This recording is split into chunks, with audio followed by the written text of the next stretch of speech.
suspects. We don't know where specifically, what floor it started at, or which victim was the first victim. We are still piecing together that information. There are no cameras on the interior of the building, so it's taking us more time to understand that. What I found out right before I walked in here is that the victim that was shot on the 5th floor that had walked outside, he was met by 2 Metro police officers, thrown into a police car, driven to an arriving community ambulance, which then immediately took that individual to Sunrise, which probably saved his life. The suspect's vehicle was recovered at UNLV, and after executing a search warrant, we located a dash cam in the vehicle, which allowed us to have a better understanding of the suspect's movements earlier in the morning. Our detectives learned prior to the shooting, the suspect had earlier visited a Henderson post office and sent 22 letters to various university personnel across the country with no return address. We are currently working with the postal inspector and our federal partners to begin processing these letters. We do not know the contents of these letters, and we're working to contact the recipients of those letters. As most of you know, last night LVMPD detectives executed a search warrant at the suspect's Henderson residence, and some items were recovered there. Importantly, there was a chair with an arrow pointing down to a document, which that document was similar to a last will and testament. There were several computers and hard drive components.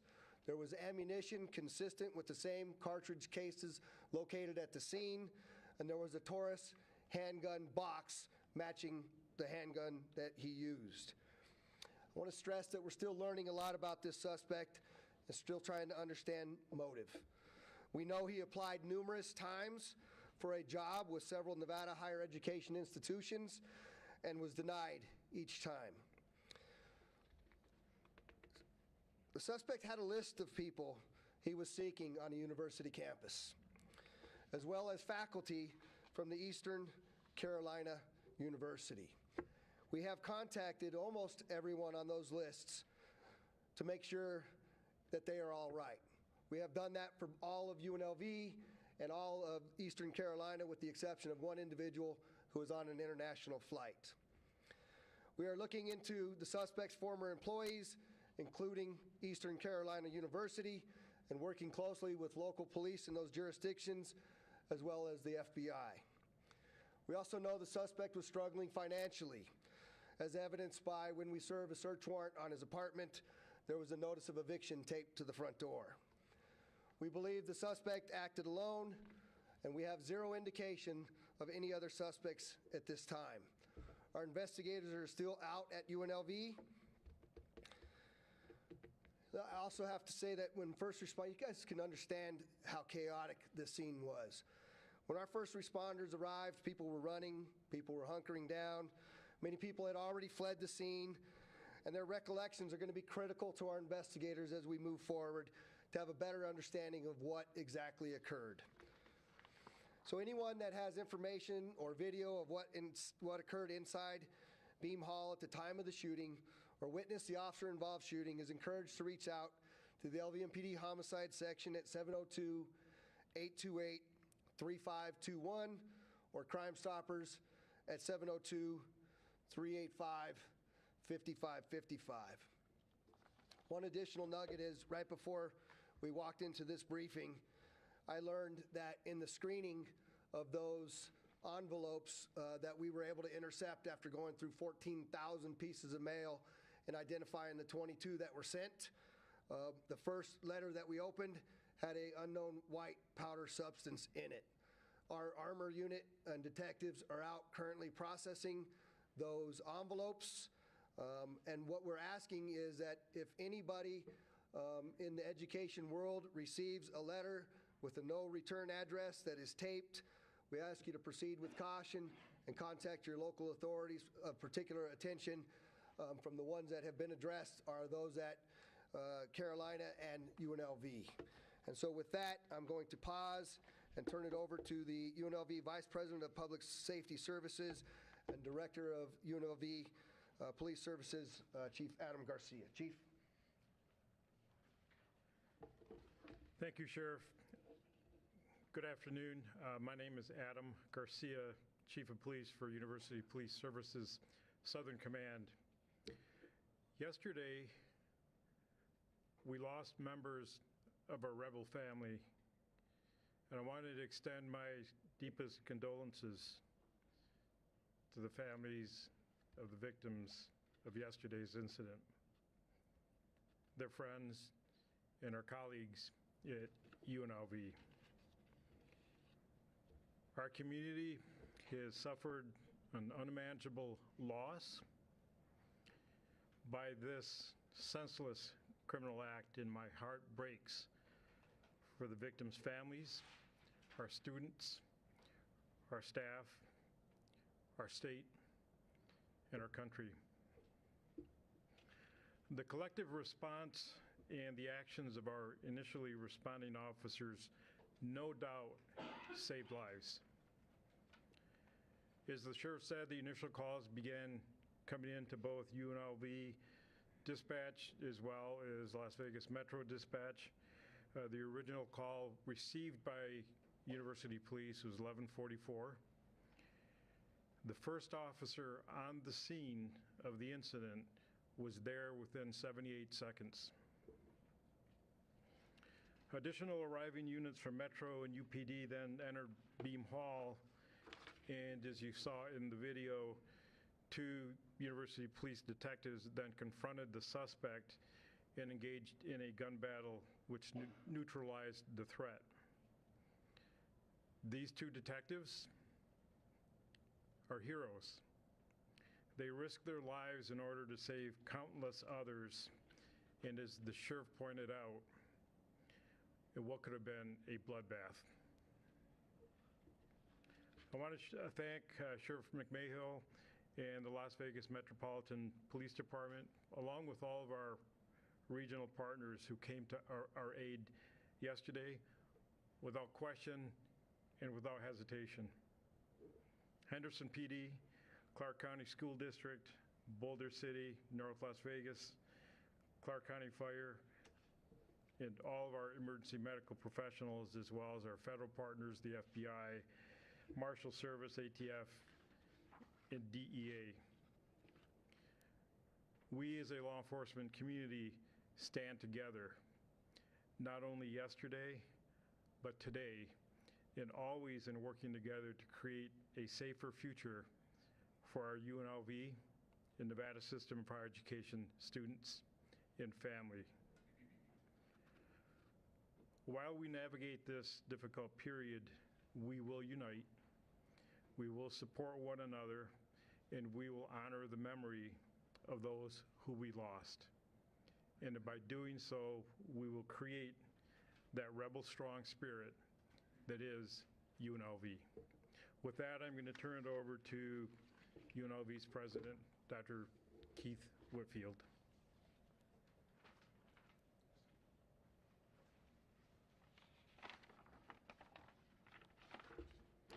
Good morning. I want to first start by saying thank you just does not seem like it's enough for the police officers that rather than running like a normal person would, running away from danger, they ran to danger, and that they made our university safe and clearly stopped a larger tragedy from happening. So I want to start by thanking our university police services. The Las Vegas Metro Police Department showed up in numbers that were so impressive that it gave many people a better sense of safety at a time when it was hard to feel safe. I also want to thank the Clark County Fire Department and the other first responders who selflessly and decisively moved in and made sure that our campus could try to return to trying to be safe again. Safety is first and foremost one of the priorities for our university. And so incidents like these actually rock us to the bone in thinking about how we can make sure that we have an educational opportunity for our students that is free from violence. This is a day that we're not going to forget. It's a day that's marked in our history from now on.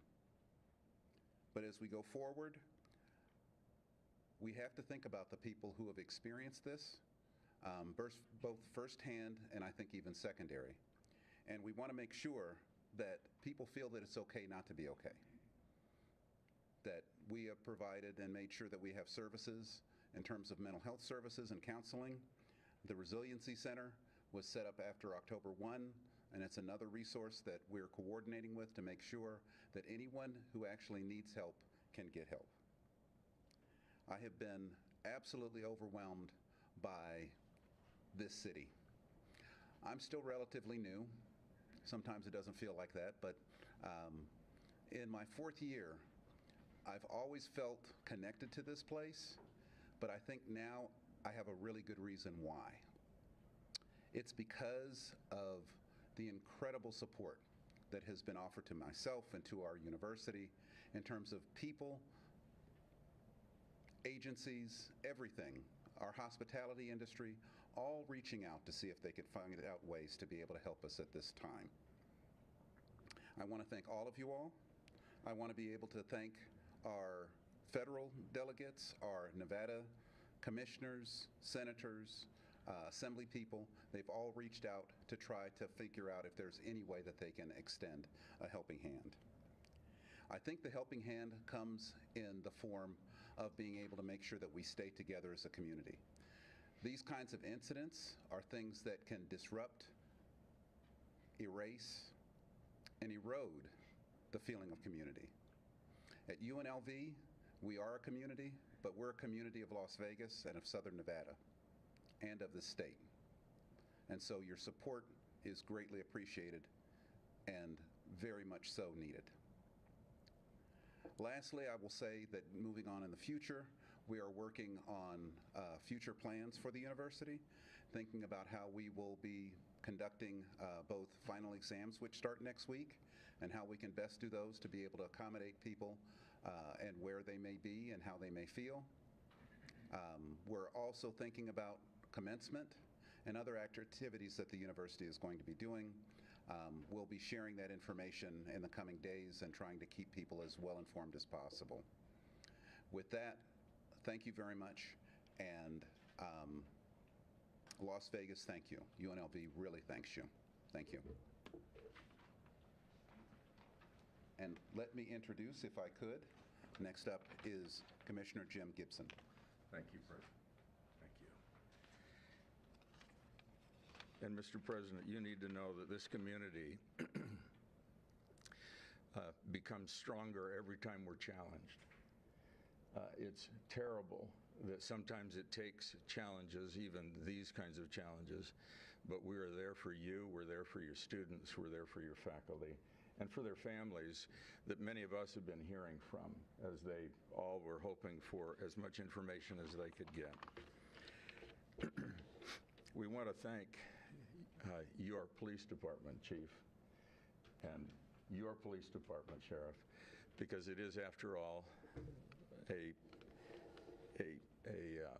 a fact that the bravery and the response, the timely response, was critical to keeping the loss of life and injury at a minimum. And our hearts go out to the victims of the tragedy and their families. The names of 2 of the victims have been released. I think one of the things, at least so far, from what you have heard and I have heard, students were not the targets here. And I think it's especially important to this community and to the UNLV family to make note of that fact, that our kids were not at risk, as terrible as the events are. We want to also make you aware that the Resiliency Center that was stood up after 1 October has been learning the lessons of trauma type counseling. It is referred to as trauma-informed counseling from the very day that the Resiliency Center was established. And our hope is that as we work together with UNLV and all of the rest of the community, that we'll be able to push as much of the work in helping this community cope and deal with the tragedy and its effect on them. will be handled by and worked through as much as possible our Resiliency Center. Tanil Pereira and her team are remarkably talented, experienced people who have tracked the people that have been counseled by them in a way that informs us on the effects of these tragedies and helps us keep track of the people who might not otherwise appear on anybody's list or be on anyone's mind. Their number is 702-455-2433. The 2433 is also AIDE, so 455-AID, if that's easier to remember. An incident like this touches so many lives, so many hearts. There are people who want to make financial donations, and we have heard from them. In the coming weeks, we will have worked out a way to do that. We have had some discussion with UNLV and with the Resiliency Center and with Barbara Buckley, who is responsible for legal aid and has been kind of at the center of some of that kind of work. And our hope is that there will be information about that kind of action on our behalf coming out of the Resiliency Center soon. And as soon as it is available, we'll get it to you. Thank you very much. Now I would like to introduce Clark County Fire Chief John Steinbeck. Thank you. I'll be brief, but I do want to again give my heartfelt condolences to those affected, and my thanks to UNLV and to our wonderful officers at Metro. I am the Fire Chief, John Steinbeck. I'm also oversee the Office of Emergency Management for Clark County. And so in that purview, that's the Resiliency Center and some of the victim services fall under us. And so exactly what the Commissioner just spoke to, I'll just expand just a little bit on. He gave the phone number. I'll give it again, 702-455-AIDE.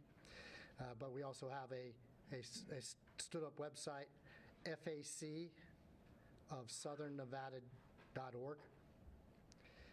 And let me tell you just some of the brief history, of course, is we built that after 1 October especially for the victims of 1 October at that time. It has then, since then, transitioned to the victims of all need and all crime.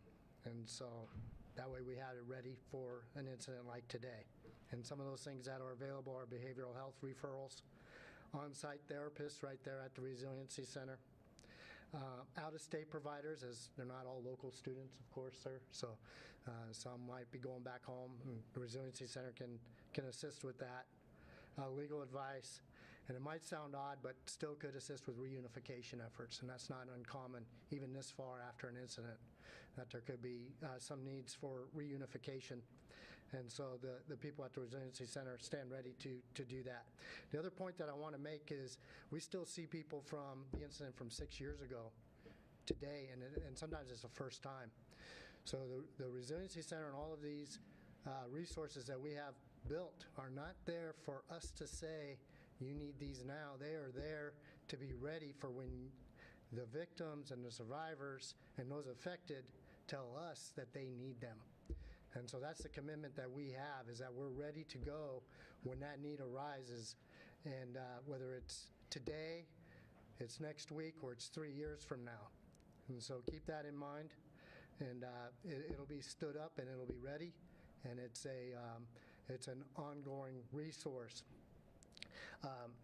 It's in charge of navigation, referrals, direct services, as I mentioned, and then a coordinating effort agency for a lot of the other resources that will be available.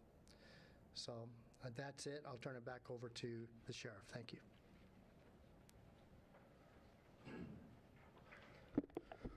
All right, I'll be happy to take some questions. If you would, please just say who you are, where you're from. Yeah, I'm with Giselle Lamar. I'm with NBC. Could you specify which lessons were learned during October 1st that you applied to this situation? So the question is, what lessons did we learn during 1 October that we applied to this situation? I think the fire chief and I could both talk at length about this, and maybe I'll let you start with that, John. You want to start with the response to that? I'm happy to, sir. I'll follow up after you. Yes. So again, we could certainly speak to that for hours, but specifically on the response side of it, of course, is the command element, right? So immediately we want to have a unified command as quickly as possible, and also on the operations side. We want to get our rescue task forces engaged as quickly as possible. National average is something like 45 minutes most of the time. They were up and ready and rolling within 10 minutes. When I say a rescue task force, that is a combined task force between law enforcement and medical providers. In this case, in this jurisdiction, fire department that is trained together and that is ready to go ahead and give those relief efforts and provide medical aid. And so those are immediate on the operations side from the fire department side of it. On the recovery side of it, of course, is everything that we've already started to talk about and to build. Before, we did not have ready to go plans that were in place for victim services, right? No community really does. Myself, the sheriff, others back here, we've gone across the nation now since that incident 6 years ago that teaching this that you have to have these resources in play. Well, now we had them in play. They were ready to go, and they're ready to go ongoing. Last time we were building them as we were going ahead and responding. We also learned that recovery starts long before the incident begins, and then certainly during the incident. So while we had the responders there trying to neutralize the subject, trying to take care of those that were injured, and to do everything else that's appropriate during the response side, there's others that are back that are working on the recovery side. And so all of that is an extreme logistic issue. And the last part that I'll certainly talk to, and there's a problem with this one, it'll be a problem with the next one, and it's been a problem with every incident in time, is the control of information. We do have a joint information center. It's very important to us, and it did work very well. There is just so much information that comes across. You know, even myself as counting right there on the scene, at one point in time I had the victim count way higher than what we ended up with. And so I'm really grateful that the initial information was wrong, grateful beyond words, but you have to know that that's coming through. Well, at the same time, we got information coming from, you know, everybody with a phone, everybody with that's there on scene, everybody that's out there that's just, you know, using conjecture as to what's happening and also posting that. But we have a joint information center that's in place with the emergency agencies represented. That's through the county as the lead agency. So not only can we control and understand the information, but that information is necessary back to us as well as we're making direct operational decisions and recovery decisions. And so that is just a brief answer to your question, ma'am. And I'll turn it back over to the sheriff. I'd just like to finish up by saying that we could really answer that question probably for hours.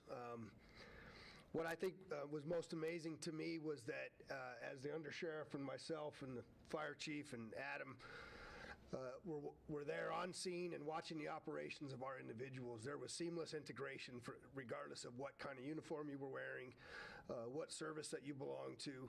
There was zero hesitation, and they just executed unbelievably well. And that didn't happen on October 1 nearly as well as it did. And I attribute a lot of that to the Reality-Based Training Center and our mandate to train together as we move forward in the future. And it's only going to get better from here. So, Dana. You said that the officers arrived and went in without hesitation. Are the officers we saw in the video, are those the officers who went in? Did they search for 10 minutes and then come back out? So Dana's asking if the officers that you saw in the video are the officers that went in. Yeah, they did go in the office. We still are not exactly sure the suspect's movements and the officers' movements, and we'll still work on that investigation to determine exactly that. But yes, we do know those detectives went in along with some Metro police officers immediately. And were any of the victims on the target list that you found? No, I said that, I believe, in the briefing, but none of the victims that were on the target list were actually, I'm sorry, none of the individuals listed on the target list became a victim. Sorry. Vanessa Murphy, KLAS. Sheriff, were there any warning signs, any conversations with Politos, friends, family, neighbors, anything like that? So Vanessa's asking if there's any warning signs, any conversations with the suspects' friends or family or anything that we became aware of. Of course, we're scrubbing social media devices, the computers that we seized, all of those things. But prior to the incident, the answer to your question is no. Sheriff Ken Ritter, AP. First, I'd like to ask Chief Garcia a question. Will you identify the hero detectives as you describe them for us at this time? And Sheriff, I do have another question. Not at this time. That information will be forthcoming at tomorrow's press conference. And Ken, the answer to that question is we're not allowed to until 48 hours after an officer-involved shooting. It's the same protocol. Maybe I should have known. You dropped the report about threats to University of UNLV and Eastern Carolina University targets is new to us. Would you go over that again for us, please? How many names were on those lists? And has everybody been contacted? Thank you. So Ken's asking if I can give you the name or the number of names that were on the list. There were names from both UNLV faculty as well as Eastern Carolina faculty. I don't remember the number right off the top of my head. I can provide that to you subsequent. However, all of the UNLV faculty members have been notified, and all but one of the Carolina faculty members have been notified, and that individual has not been contacted because they're on an overseas flight. And I meant to ask also, have the 22, you described 22 letters went out, have all of those people been identified and contacted? Yes. Ken asked if we've notified and contacted all of the individuals that, of the 22 letters that we've become aware of. I believe they've all been contacted. Sir? Garcia with KTMB. Is there an increase in the security measures on UNLV campus moving forward? Are you guys planning to have more surveillance there as well? So I'll let the chief from there answer, but I would like to, the question was, is there an increase on the University of Nevada, Las Vegas campus? I just want to give kudos to UNLV. While I was there in the immediate aftermath of this event, the notification system that was continually going out and being provided to the students and faculty, I thought was just exceptional. And I haven't had a chance to tell you that myself, but just really, really well done. But if you want to answer that. Thank you. We are currently in the process of looking at the fundamental platforms that we are using to notify our campuses in the event of an emergency. We're currently looking at the number of folks who we have assigned to each campus. As of today, we have well more than a dozen Metro officers, as well as another large number contingent of university police officers who are assigned to UNLV campus. We are also leaning on our local partners, in particular the Clark County School District in Henderson and North Las Vegas, to help provide some security measures to the CSN campuses in Nevada State and DRI. Once we have gotten past this event, the intent is that we will bring a group on board who will assist us in looking at this event. What did we do right? What needs improvement? And then we'll be able to answer the question as to what can we do to improve safety on campus. Of course. Hi, Janelle Hildron with the Nevada Independent. This is a question for President Whitfield.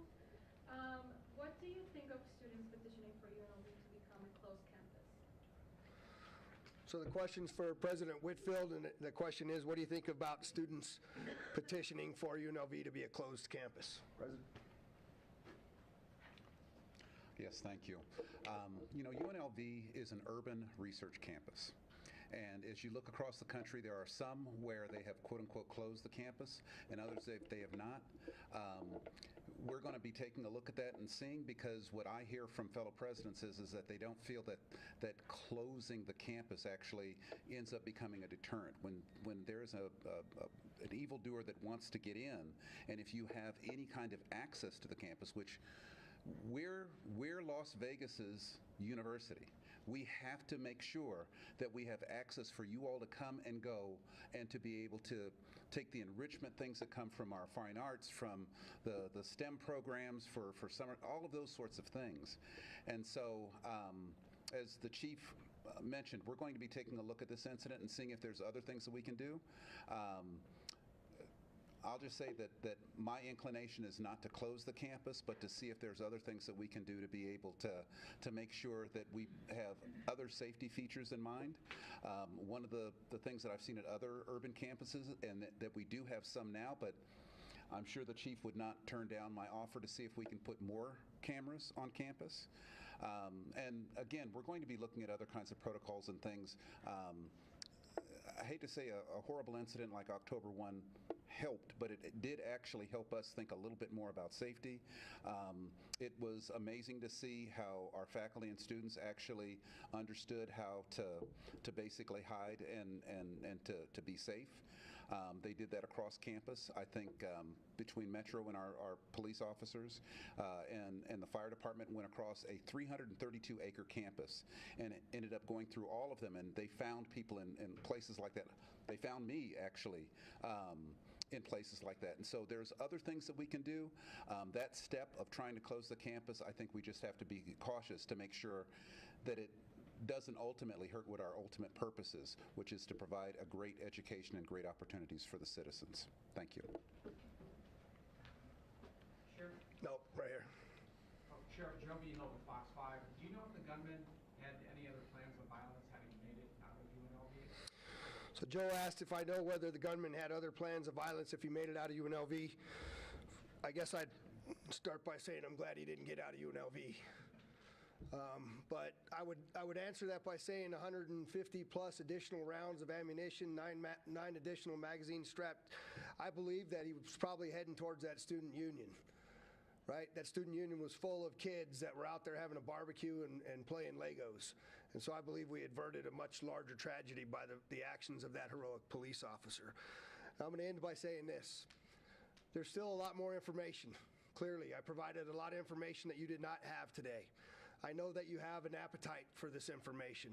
We also have a responsibility to not release the information until it's been vetted, just like I did not release the name of the third victim. I will give you the information as quickly as I can, responsibly. I promise that to you.